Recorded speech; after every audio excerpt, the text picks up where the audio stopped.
세계 언어 학계가 충격에 빠졌습니다. 600년 전 설계된 문자 하나가 MIT, 하버드, 옥스퍼드의 정서를 뒤집었습니다. 자연 발생 문자만이 살아남는다는 200년 통념이 무너진 겁니다. 그들이 분석한 건 한글이었습니다. 유네스코는 이를 인류 최고의 문자 발명으로 등재했고 전 세계 14개 소수민족이 자국 문자 대신 한글을 선택했습니다. 학자들은 말합니다. 이건 문자가 아니라 시스템이다. 지금 과학 문자의 충격 실화 시작합니다. 저는 옥스퍼드 대학 비교언어학과 교수입니다. 30년간 세계 문자 127종을 연구했죠. 결론은 명확했습니다. 완벽한 문자는 존재하지 않는다. 문자는 수천 년에 걸쳐 자연스럽게 진화합니다. 라틴 알파벳, 한자, 아랍 문자 모두 그랬죠. 사용자들이 필요에 따라 조금씩 변형하고 세대를 거치며 정착됩니다. 그게 문자의 본질입니다. 2019년 가을, 동료 교수가 제게 한 문서를 건넸습니다. 이 문자 좀 봐주세요. 한국 문자랍니다. 저는 별 기대 없이 펼쳤습니다. 아시아 문자들은 대부분 한자 영향권이었으니까요. 첫 페이지에 이상한 기호들이 보였습니다. 기역, 니은, 디귿, 이을, 미음, 자음 14개, 모음 10개로 구성된 체계였죠. 1443년 창제. 한 사람이 만들었다고? 저는 코웃음 쳤습니다. 문자는 집단 지성의 산물입니다. 한 개인이 설계해서 성공한 사례는 역사상 전무했죠. 에스페란토, 볼라피크 같은 인공어들이 모두 실패한 이유입니다. 사용자가 받아들이지 않으면 문자는 죽습니다. 그게 제 지론이었습니다. 하지만 자료를 읽을수록 이상했습니다. 한글은 600년이 지난 지금도 5천만 명이 사용하고 있었습니다. 실패한 인공 문자가 아니었던 겁니다. 저는 연구실로 돌아와 한글 구조를 분석하기 시작했습니다. 자음 체계부터 이상했습니다. 기역은 혓뿌리가 목구멍을 막는 모양이었습니다. 니은은 혓바닥이 위신몸에 닿는 형태였죠. 디귿은 그보다 더 강한 접촉을 표현했습니다. 발음 기관을 본떴다고? 저는 같은 계열 자음들을 나열했습니다. 기역 키읔 기역상, 디귿 티읕 디귿상, 비읍 피읍 비읍상. 획을 추가하면 소리가 강해지는 규칙이었습니다. 체계적이었습니다. 너무 체계적이었습니다. 이건 설계된 거야. 모음도 마찬가지였습니다. 아, 야, 여, 오, 요, 우, 유, 으, 이. 점 하나와 선 3개만으로 모든 모음을 만들었습니다. 하늘 땅 사람을 상징한다는 설명이 붙어 있었죠. 철학이 문자에 들어가 있다고? 저는 손을 멈췄습니다. 이건 제가 아는 문자 진화 이론과 맞지 않았습니다. 자연 발생 문자는 이렇게 정교하지 않습니다. 예외와 불규칙이 반드시 존재하죠. 그런데 한글은 예외가 없었습니다. 자음 14개와 모음 10개로 이론상 11,172개 조합이 가능했습니다. 실제 사용 글자는 2,350개 정도였지만 나머지도 언제든 만들 수 있었죠. 확장성까지 계산했다는 건가? 저는 서랍에서 다른 문자 연구 파일을 꺼냈습니다. 라틴 알파벳 26자는 조합 규칙이 불규칙했습니다. 어가 true, tough, the어에서 다 다르게 발음되죠.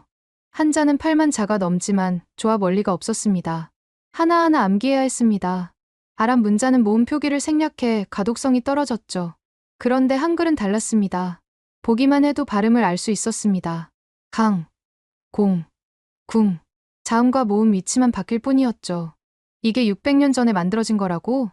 저는 의자에 기댔습니다. 뭔가 잘못됐다는 생각이 들었습니다. 이 문자는 현대 언어학 이론을 이미 알고 있는 것처럼 보였으니까요. 그날 밤 저는 동료들에게 메일을 보냈습니다. 한글이라는 문자를 아십니까? 검토가 필요합니다. 답장은 시큰둥했습니다. 또 아시아 문자 신비주의군요. 한자의 변형 아닙니까? 인공 문자는 실패한다는 게 정설 아닙니까? 저도 그렇게 생각했습니다. 어제까지는. 하지만 지금은 확신이 서지 않았습니다. 이 문자는 뭔가 다른 차원에서 설계된 것 같았으니까요. 2020년 1월, 저는 MIT 언어학과에 초청받았습니다. 한글 연구 발표를 해달라는 요청이었죠. 강당엔 60명의 언어학자들이 앉아 있었습니다. 하버드, 예일, 스탠퍼드, 미국 동부 명문대 교수들이었습니다. 저는 스크린에 첫 슬라이드를 띄웠습니다. 세계 주요 문자 학습 시간 비교. 영어 알파벳 평균 2년 읽기 쓰기 철자 규칙 습득. 한자 평균 810년 상용 한자 2000자 기준. 아랍 문자 평균 3년 모음 생략 규칙 포함. 한글 평균 24시간. 강당이 술렁였습니다. 시간이 아니라 년이 빠진 거 아닙니까? 뒷줄에서 누군가 물었습니다. 저는 고개를 저었습니다. 아닙니다. 시간입니다. 성인 기준입니다. UNESCO 통계였습니다. 한글은 자무 24개를 익히면 모든 글자를 읽을 수 있었죠. 조합 규칙이 일정했기 때문입니다.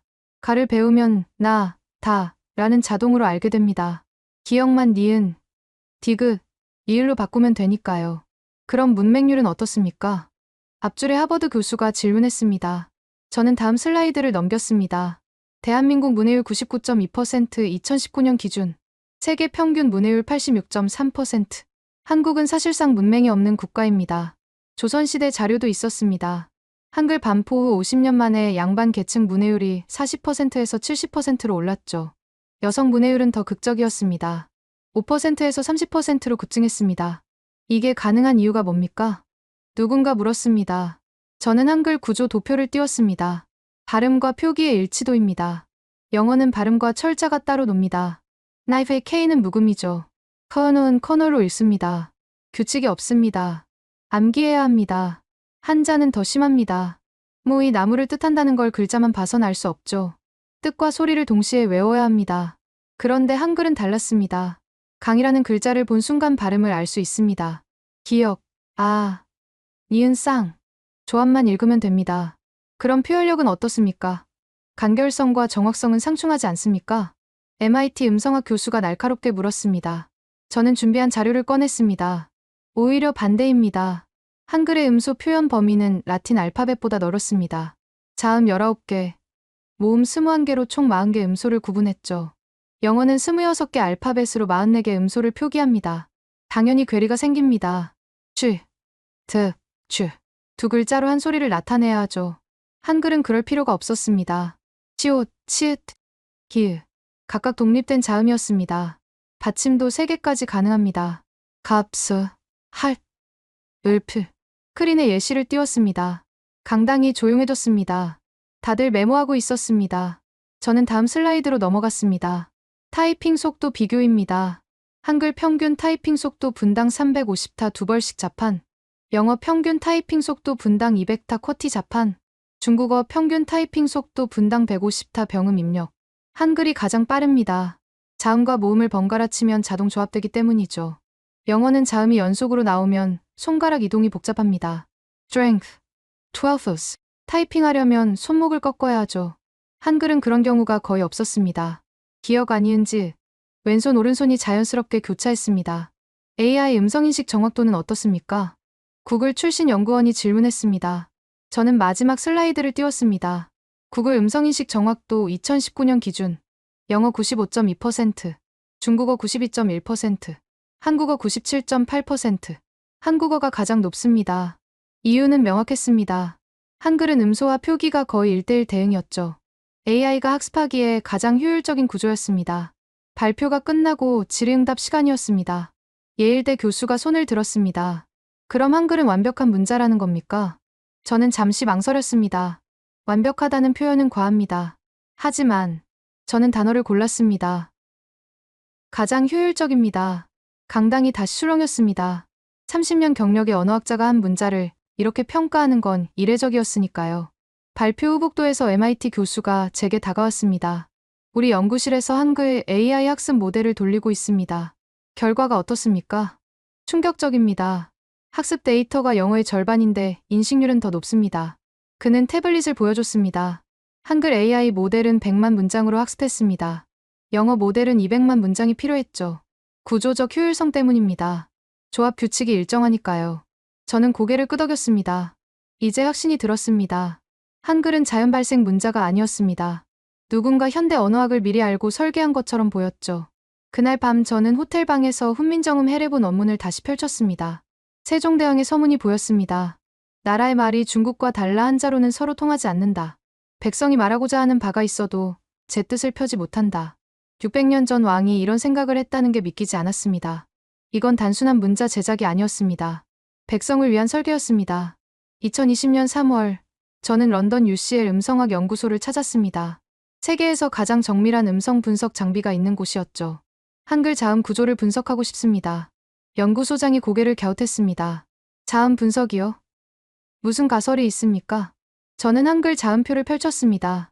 기역, 니은, 디귿, 이을, 미음. 이 자음들이 발음 기관을 본떴다는 기록이 있습니다. 실제로 그런지 확인하고 싶습니다. 연구소장은 장비를 준비했습니다. MRI 촬영 장치와 초음파 스캐너였죠. 피험자는 한국어 원어민 5명이었습니다. 기억을 발음해보세요. 첫 번째 피험자가 그 소리를 냈습니다. 모니터에 혀의 위치가 나타났습니다. 혀뿌리가 목구멍 윗부분을 막고 있었죠. 저는 기억 자음 모양을 확대했습니다. 놀랍게도 혀의 단면과 일치했습니다. 니은을 발음해보세요. 느 소리가 나왔습니다. 혓바닥이 위시몸에 붙어 있었습니다.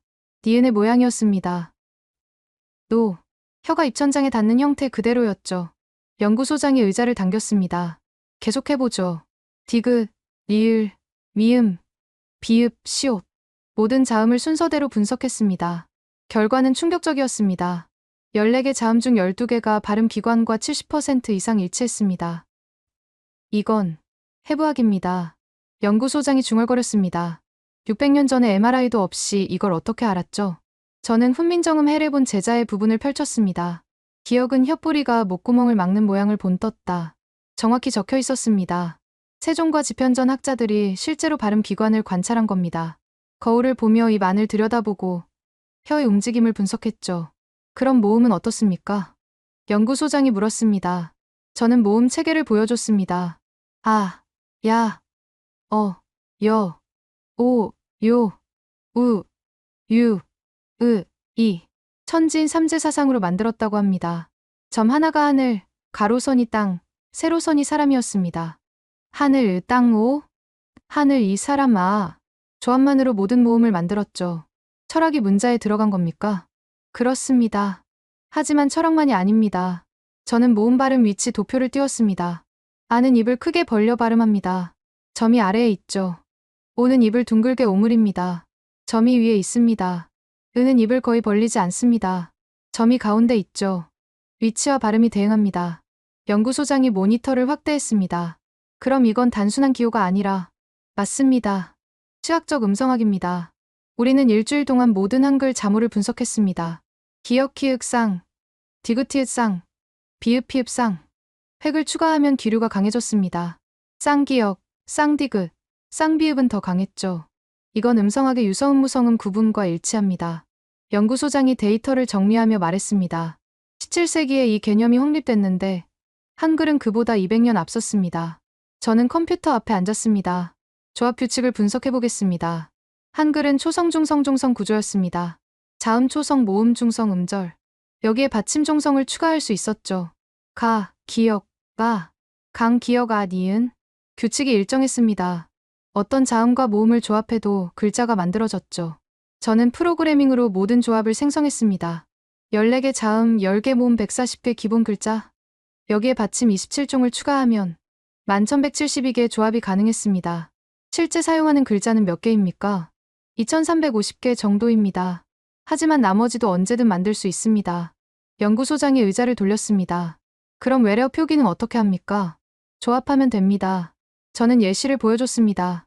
coffee, 커피, chocolate, 초콜릿, McDonald, 맥도날드. 영어 발음을 한글로 거의 완벽히 옮길 수 있었습니다.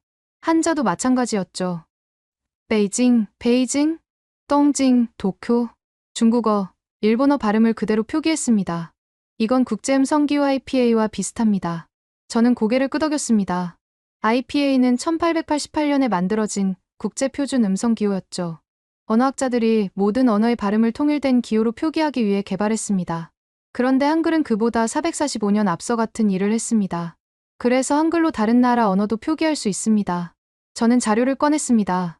인도네시아 찌아찌아족이 한글을 채택한 사례였죠. 2009년 이 소수민족은 자신들의 언어를 한글로 표기하기 시작했습니다. 로마자로는 표현 못하는 발음이 한글로는 가능했기 때문입니다. 다른 사례도 있습니까? 볼리비아 아이마라족, 네팔 체팡족, 14개 민족이 검토 중입니다. 연구소장이 팔짱을 꼈습니다. 그럼 한글은 범용 문자로 설계된 겁니까? 그럴 가능성이 높습니다. 훈민정음 서문에 힌트가 있었습니다. 어리석은 백성이 말하고자 하는 바가 있어도 여기서 말은 한국어만이 아니었을 수도 있습니다. 인간의 모든 말, 모든 소리를 표기할 수 있는 문자. 그게 세종의 목표였을 수도 있죠. 저는 연구소를 나서며 생각했습니다. 이건 단순한 문자가 아니었습니다. 발음을 시각화하는 시스템이었습니다.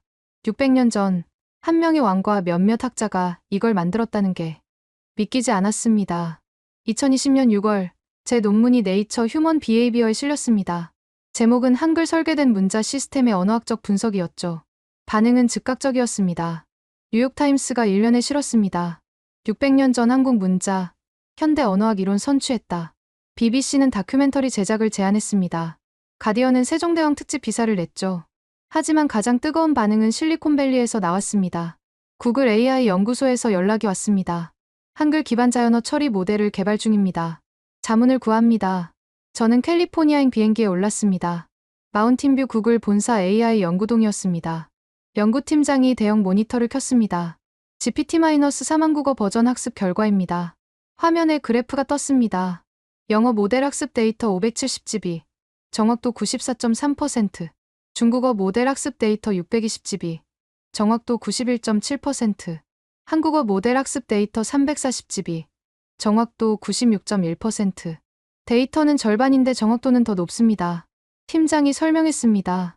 한글의 조합 규칙 덕분입니다. AI는 패턴을 학습합니다.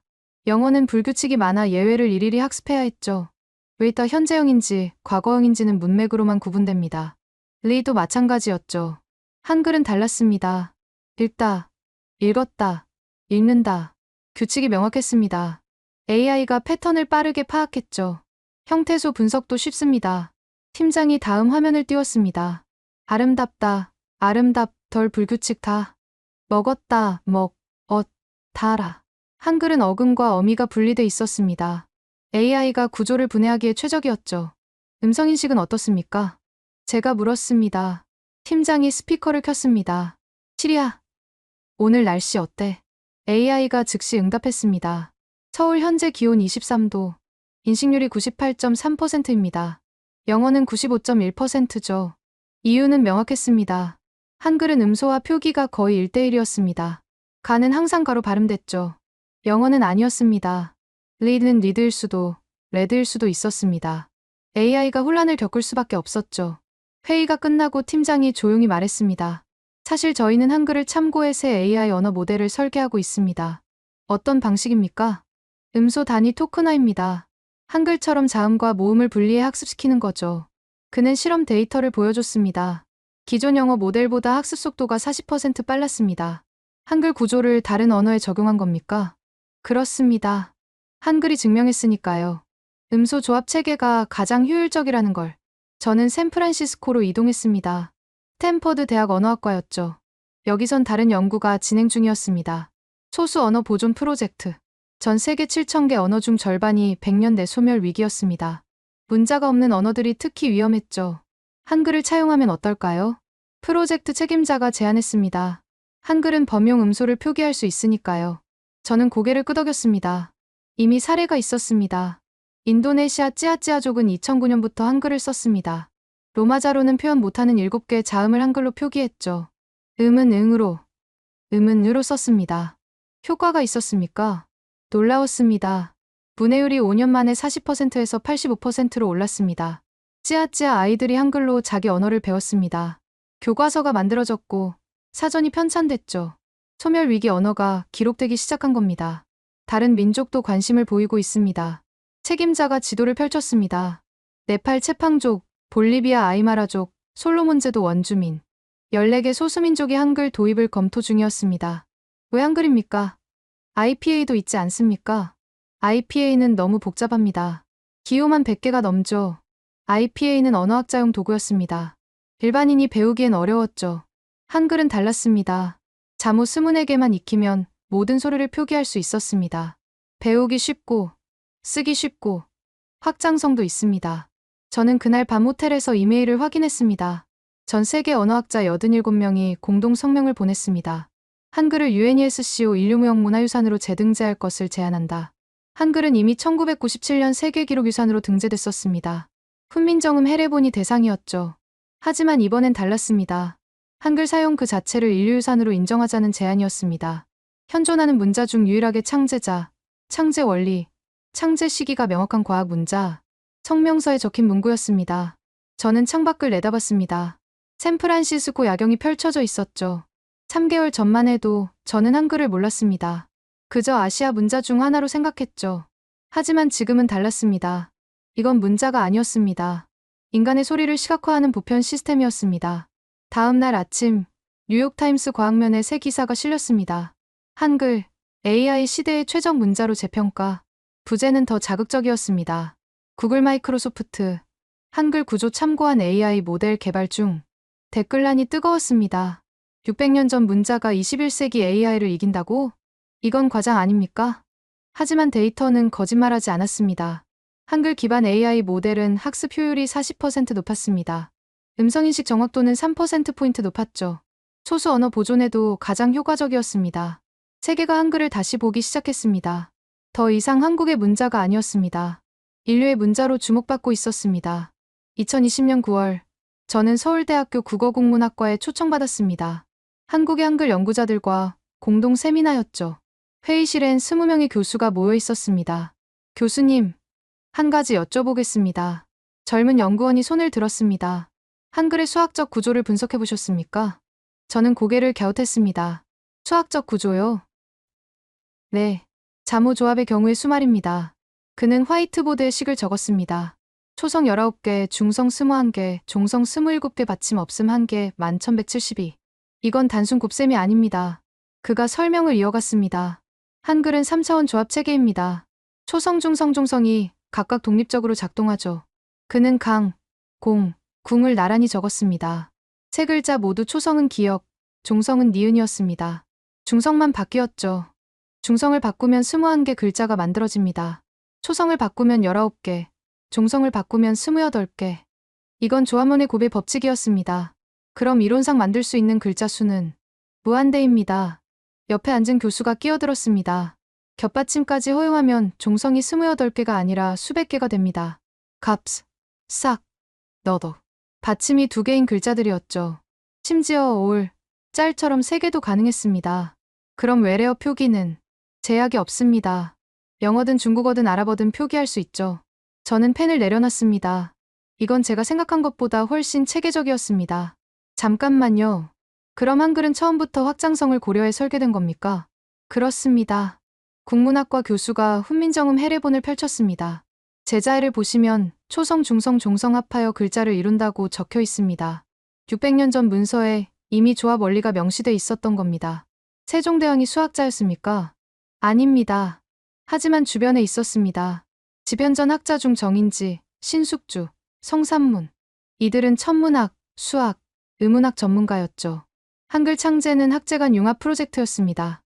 교수가 자료를 꺼냈습니다. 세종시대 과학 업적 목록이었습니다. 치국이 발명 1441년, 앙부19, 제작 1434년, 칠정산 편찬 1442년, 한글 창제 1443년은 이 흐름 속에 있었습니다. 그럼 한글은 과학 프로젝트였다는 겁니까?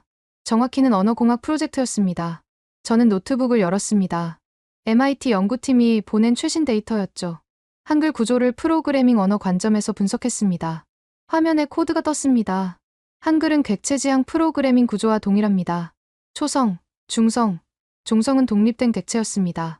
이들을 조합하면 새로운 객체 음절가 생성됐죠. 상속 개념도 있습니까? 있습니다. 연구원이 다른 예시를 보여줬습니다. 기역 키읔 획 추가, 디귿 티읕 획 추가, 비읍 피읍 획 추가, 부모 클래스의 속성을 추가하면 자식 클래스가 만들어지는 구조입니다. 이건 단순한 문자가 아니었습니다. 프로그래밍 패러다임 그 자체였죠. 회의가 끝나고 교수 한 명이 제게 다가왔습니다. 서울대 AI 연구소에서 실험 중인 게 있습니다. 보시겠습니까? 저는 그를 따라갔습니다. 연구소 지하 실험실이었습니다. 대형 서버실이 윙거리고 있었죠. 한글 기반 범용 언어 모델입니다. 화면에 프로그램이 떴습니다.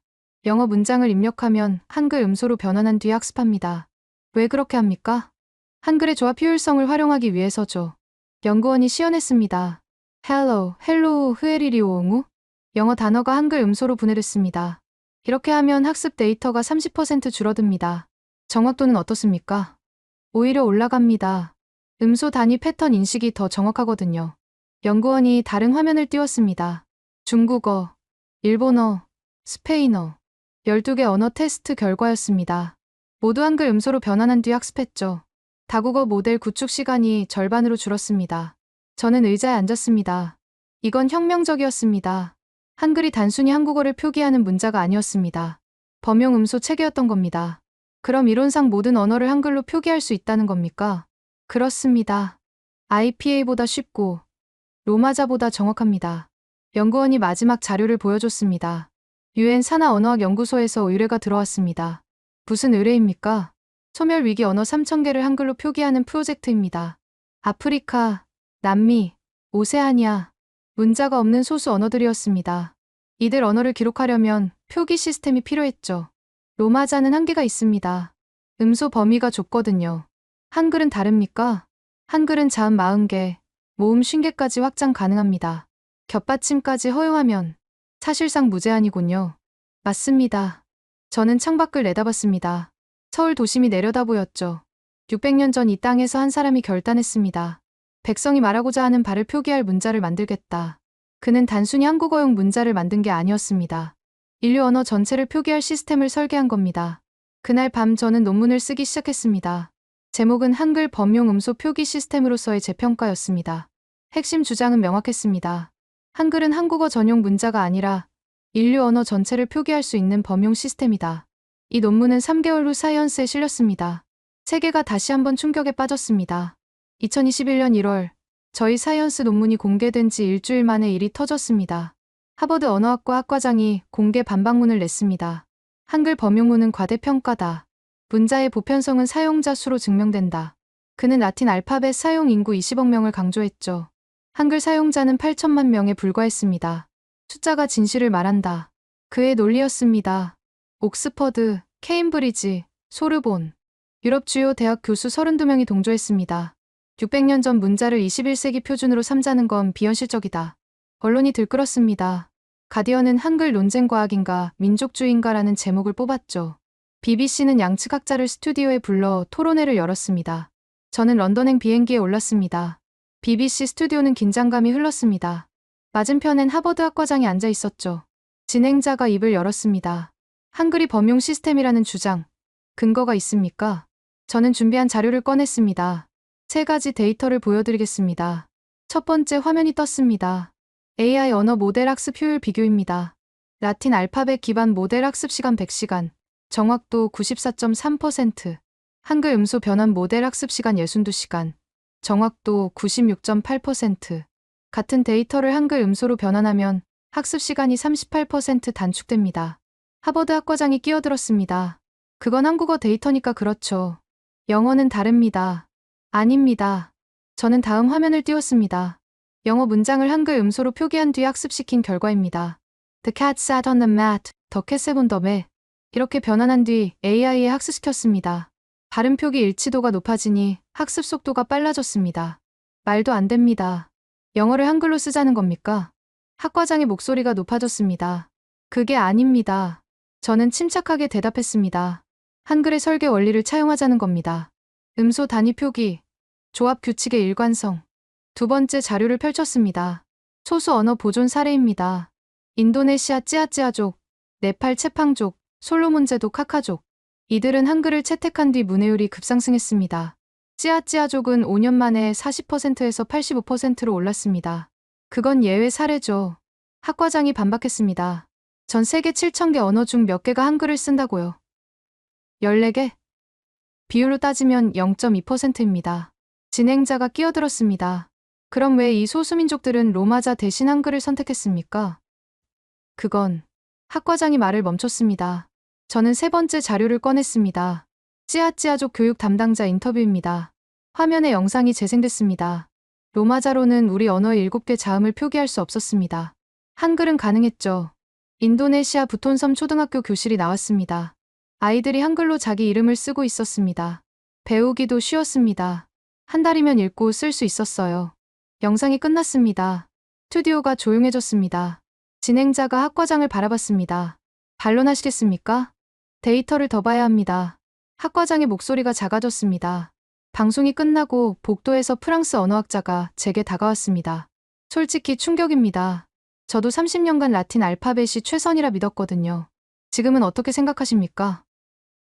모르겠습니다. 하지만 데이터는 거짓말하지 않죠. 그는 명함을 건넸습니다.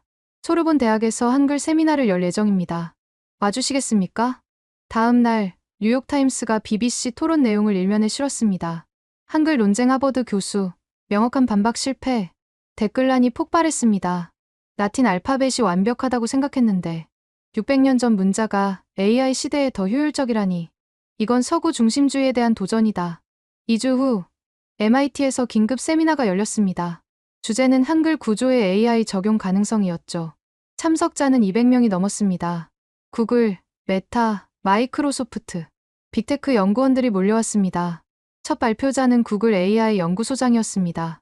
저희는 한글 음소 체계를 GPT 학습에 적용했습니다. 화면에 결과가 떴습니다. 기존 영어 모델 대비 학습 시간 35% 단축, 다국어 처리 정확도 4.2%포인트 상승. 특히 비영어권 언어에서 효과가 컸습니다. 중국어, 아랍어, 힌디어. 음소 체계가 복잡한 언어들이었죠. 한글식 음소 분해를 적용하자 인식률이 급상승했습니다. 마이크로소프트 연구원이 손을 들었습니다. 음성합성은 어떻습니까? 테스트 중입니다. 예비 결과는 고무적이죠. AI가 한글 구조로 음성을 학습하면 더 자연스러운 발음이 나왔습니다. 억양, 강세, 음장. 한글의 3차원 조합 구조가 이 모든 걸 표현합니다. 세미나가 끝나고 복도는 아수라장이었습니다. 연구원들이 저를 둘러쌌습니다.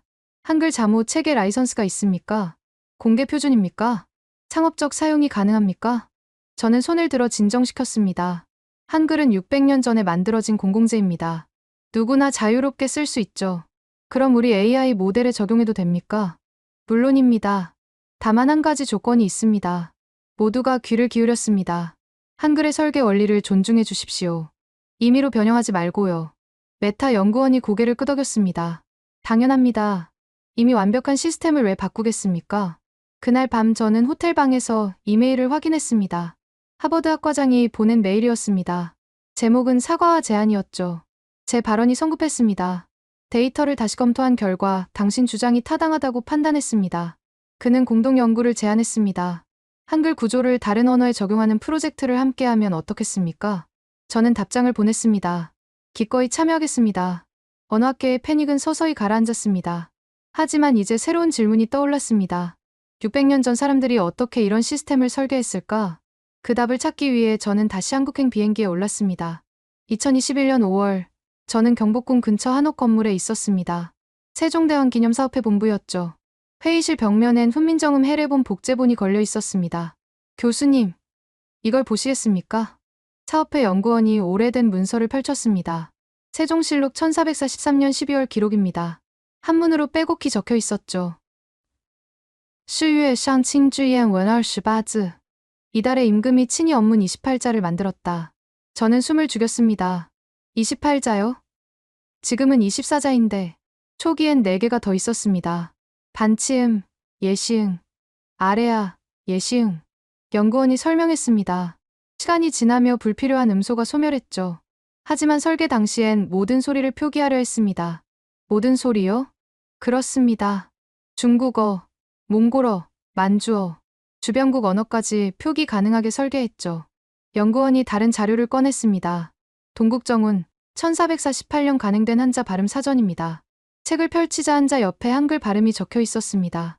세종은 중국 한자음을 한글로 정리했습니다. 한글이 범용 표기 도구임을 증명한 거죠. 저는 페이지를 넘겼습니다. 찐경, 똥동, 쭌정.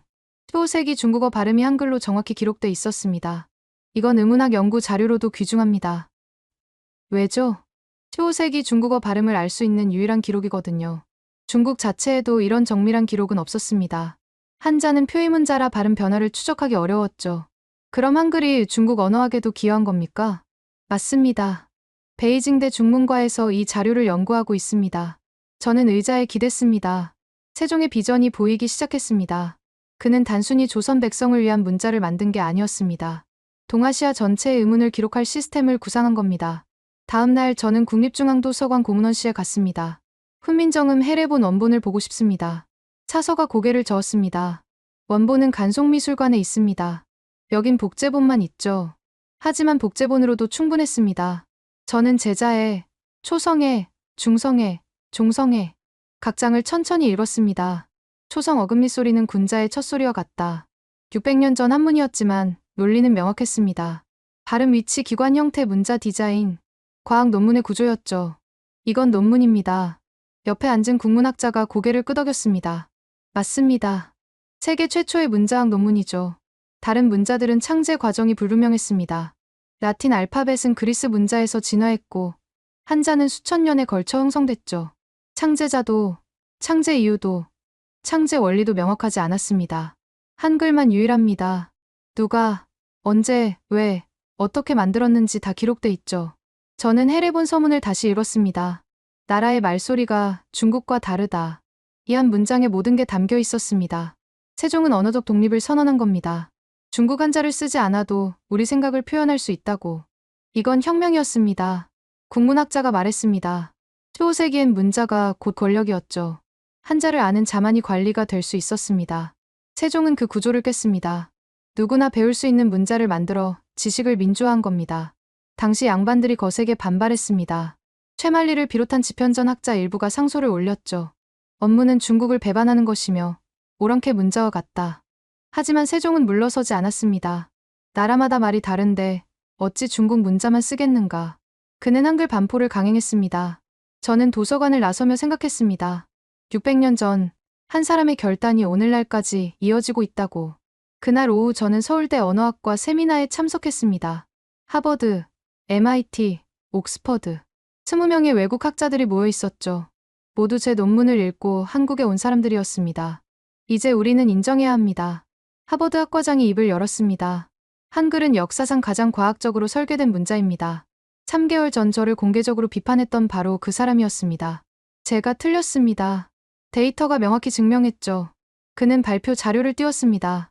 하버드 언어학과는 앞으로 한글 구조 연구에 집중할 예정입니다. 옥스퍼드 교수가 이어 발언했습니다. 옥스퍼드도 마찬가지입니다. 한글 기반 AI 언어 모델 공동 연구를 제안합니다. MIT 교수가 손을 들었습니다. MIT는 이미 시작했습니다. 한글 음소 체계를 12개 언어에 적용하는 프로젝트죠. 분위기가 완전히 바뀌었습니다. 3개월 전만 해도 이들은 회의적이었습니다. 아시아 문자 신비주의, 민족주의적 과대평가. 하지만 이제는 달랐습니다. 우리는 서구 중심적 사고에 갇혀 있었습니다. 소르본 대학 교수가 고백했습니다.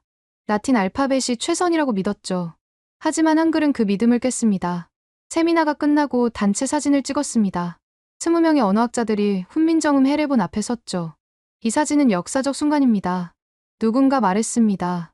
서구 언어학계가 동양 문자의 우월성을 공식 인정한 첫 순간이죠. 저녁 식사 자리에서 하버드 학과장이 조용히 말했습니다. 솔직히 처음엔 믿고 싶지 않았습니다. 왜죠? 30년간 쌓아온 제 이론이 흔들렸으니까요. 그는 잠시 말을 멈췄습니다. 하지만 학자라면 데이터 앞에 겸손해야죠. 한글은 제게 그걸 가르쳐줬습니다. 저는 고개를 끄덕였습니다. 저도 마찬가지였습니다. 1년 전만 해도 저는 한글을 몰랐죠. 하지만 지금은 이 문자를 연구하는 게 제 인생의 소명이 됐습니다. 그날 밤 호텔로 돌아가는 택시 안에서 저는 창밖을 바라봤습니다. 서울 거리의 간판들이 한글로 빛나고 있었습니다. 600년 전 만들어진 문자가 21세기 도시를 밝히고 있었죠. 그리고 이제 세계가 이 빛을 보기 시작했습니다.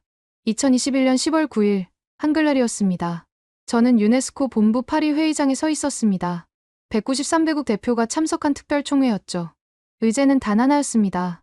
한글의 인류무형문화유산 등재 재검토. 유네스코 사무총장이 단상에 올랐습니다. 1997년 우리는 훈민정음 해례본을 세계기록유산으로 등재했습니다. 크린의 해례본 이미지가 떴습니다. 하지만 오늘 우리는 그 이상을 논의합니다. 한글 그 자체를 인류유산으로 인정할 것인가. 회의장이 조용해졌습니다. 저는 발표자로 호명됐습니다. 옥스퍼드 대학 교수님, 발표해 주시겠습니까? 저는 단상에 올라 마이크를 잡았습니다. 신사숙녀 여러분, 저는 2년 전까지 한글을 몰랐습니다. 솔직하게 시작했습니다. 하지만 지금 저는 이 문자가 인류의 자산이라 확신합니다. 첫 번째 슬라이드를 띄웠습니다. 한글은 창제자, 창제 시기, 창제 원리가 명확한 유일한 문자입니다. 세계 주요 문자 비교표였습니다. 라틴 알파벳 창제자 불명, 기원전 700년경 추정. 한자 창제자 불명, 기원전 1300년경 추정. 아랍 문자 창제자 불명, 4세기경 추정. 한글 세종대왕, 1443년 12월. 훈민정음 해례본의 원리 명시. 유일합니다. 제 목소리가 회의장에 울렸습니다. 인류 역사상 문자의 설계 도면이 남아있는 경우는 한글뿐입니다.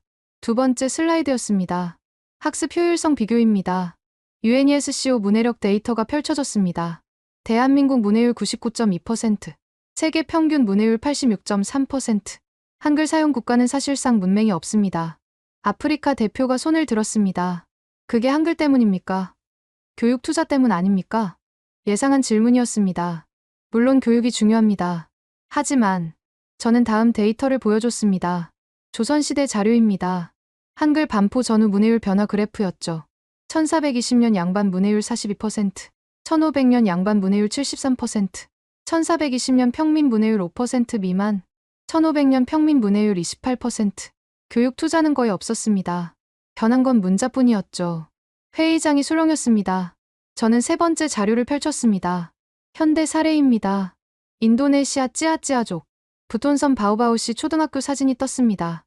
아이들이 한글로 자기 이름을 쓰고 있었죠. 2009년 한글 도입 전 문해율 38%, 2015년 측정 문해율 87%. 교육 예산은 그대로였습니다. 바뀐 건 문자뿐이죠. 네팔 대표가 손을 들었습니다. 우리 채팡족도 한글 도입을 검토 중입니다. 효과가 있을까요? 데이터는 긍정적입니다. 저는 14개 소수민족 사례를 보여줬습니다. 모두 한글 도입 후 문해율이 평균 45%포인트 상승했죠. 한글은 배우기 쉽고, 쓰기 쉽고, 무엇보다 정확합니다.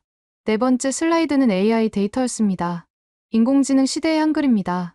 구글, 메타, 마이크로소프트, 아마존, 주요 빅테크 기업의 한글 구조 연구 현황이었습니다. 모두 한글의 음소 체계를 AI 학습에 적용하고 있습니다. MIT 연구 결과가 떴습니다. 한글 기반 언어 모델 학습 시간 38% 단축, 정확도 2.5%포인트 상승. 한글은 단순한 문자가 아닙니다. 저는 마지막 슬라이드를 띄웠습니다. 범용 음소 표기 시스템입니다. 화면에 세계 지도가 나타났습니다. 한글 도입 검토 중인 지역이 붉은색으로 표시됐죠. 아프리카 12개국, 남미 8개국, 오세아니아 6개국, 총 34개국 소수민족이 한글 채택을 고려하고 있습니다. 중국 대표가 발언을 요청했습니다. 한글이 우수하다는 건 인정합니다. 하지만 중국어는 한자를 씁니다. 바꿀 수 없죠. 저는 고개를 끄덕였습니다. 바꾸자는 게 아닙니다. 제 목소리가 부드러워졌습니다. 한글의 설계 원리를 배우자는 겁니다. 설계 원리요? 그렇습니다. 음소와 표기의 일치, 조합 규칙의 일관성, 확장 가능한 구조. 저는 예시를 들었습니다. 중국은 한자를 유지하되 병은 표기를 한글식으로 개선할 수 있습니다. 일본은 히라가나를 쓰되 조합 효율을 한글에서 배울 수 있죠. 아랍권은 모음 표기 문제를 한글 구조로 해결할 수 있습니다. 회의장 분위기가 바뀌었습니다. 처음엔 방어적이던 대표들이 고개를 끄덕이기 시작했죠. 프랑스 대표가 일어났습니다. 제안이 있습니다. 모두가 그를 바라봤습니다. 한글을 UNESCO 언어학 연구 모델로 지정하면 어떻겠습니까? 어떤 의미입니까? 새로운 문자를 만들거나 개선할 때 한글을 참고 모델로 삼는 겁니다. 독일 대표가 동조했습니다. 좋은 생각입니다. 한글은 이미 입증됐으니까요. 투표가 진행됐습니다. 찬성 167개국, 반대 8개국, 기권 18개국. 압도적 찬성이었습니다. 사무총장이 의사봉을 두드렸습니다. 한글을 UNESCO 인류무형 문화유산으로 등재하며 언어학 연구 표준 모델로 지정합니다. 회의장에 박수가 터졌습니다. 저는 단상에서 내려오며 눈시울이 뜨거워졌습니다. 600년 전 세종대왕의 꿈이 이루어지는 순간이었습니다. 회의 후 리셉션에서 아프리카 언어학자가 제게 다가왔습니다. 교수님, 우리 언어를 한글로 표기하고 싶습니다. 도와주시겠습니까? 물론입니다. 남미 대표도 왔습니다. 볼리비아 원주민 언어 보존 프로젝트에 한글을 쓰고 싶습니다. 기꺼이 협력하겠습니다. 그날 밤 저는 에펠탑이 보이는 호텔 방에 앉아 있었습니다. 노트북을 열고 새 논문 제목을 적었습니다. 한글 인류 언어의 미래. 첫 문장을 썼습니다. 600년 전, 한 사람이 꿈꿨다. 모든 사람이 자기 생각을 자유롭게 표현하는 세상을. 그는 28개 문자를 만들었다. 단순하지만 완벽한 시스템이었다. 그리고 600년이 지난 지금, 그 꿈은 국경을 넘어 확산되고 있다. 저는 타이핑을 멈추고 창밖을 바라봤습니다. 세종대왕은 알았을까요? 자신이 만든 문자가 600년 후 전 세계에서 쓰일 거라는 걸. AI 시대의 표준이 될 거라는 걸. 소멸 위기 언어를 살릴 거라는 걸. 아마 알았을 겁니다. 저는 중얼거렸습니다. 훈민정음 서문에 이미 적혀 있었으니까요. 어리석은 백성이 말하고자 하는 바가 있어도 끝내 제 뜻을 펴지 못하는 사람이 많다. 내가 이를 불쌍히 여겨 새로 28글자를 만드니 사람마다 쉽게 익혀 날마다 쓰기 편하게 하고자 할 따름이다. 사람마다, 날마다. 세종은 모든 사람이 매일 자유롭게 쓰길 바랐습니다. 그리고 그 꿈이 이제 이루어지고 있었습니다. 한국에서, 인도네시아에서, 네팔에서, 아프리카에서 한글은 더 이상 한국만의 문자가 아니었습니다. 인류가 함께 쓰는 문자, 함께 발전시키는 시스템이 됐습니다. 저는 논문을 마무리하며 마지막 문장을 적었습니다. 한글은 증명했다. 완벽한 시스템은 시간과 공간을 넘어 살아남는다는 것을. 그리고 그 시스템은 한 사람의 꿈에서 시작될 수 있다는 것을.